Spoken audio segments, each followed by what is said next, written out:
gosh, right now there's a whole bunch of cormorants out there on the lake. Hi, my name is Charlotte and I'm manager of horticulture programs here at Aquarium.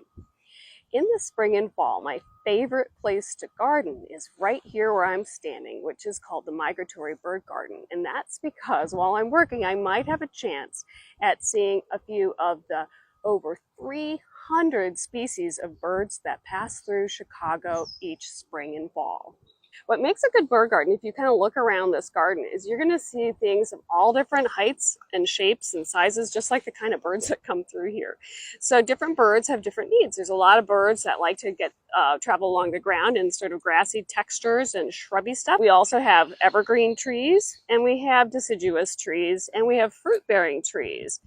The fruit-bearing trees will still have dried fruits come springtime that feed the birds as they pass through, the birds that like to eat fruit. But a lot of other birds like to eat insects, and this is a very, very insect-rich garden, partially due to the fact that there's a lot of variety.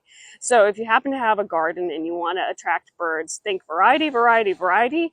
Try to squeeze in as many native plants as you can, and think in heights. One of the really cool things about this spot is we're right on what's known as the Mississippi Flyway, which is like this giant highway for birds. It's a migratory route. So this is the Mississippi Flyway. Basically, this is the Mississippi River, the Missouri River, and you can see it's kind of like a tree that goes all the way up north. By the time they get to Chicago, they've already traveled over 3,000 miles. You got to imagine these birds are like less than an ounce. A lot of these songbirds are teeny tiny little birds. And what do you think they need when they get here to Chicago after flying over 200 miles the night before? What they need is just what you or I would need. You know, they need a place to rest and something to eat. There are a couple things that you can do to help our migratory bird friends. Number one is if you have a bird feeder or bird bath, keep them clean. Number two, if you live in a high rise or you're in a building where you know birds collide into that, close your blinds at night or turn your lights off, or encourage your buildings to do the same.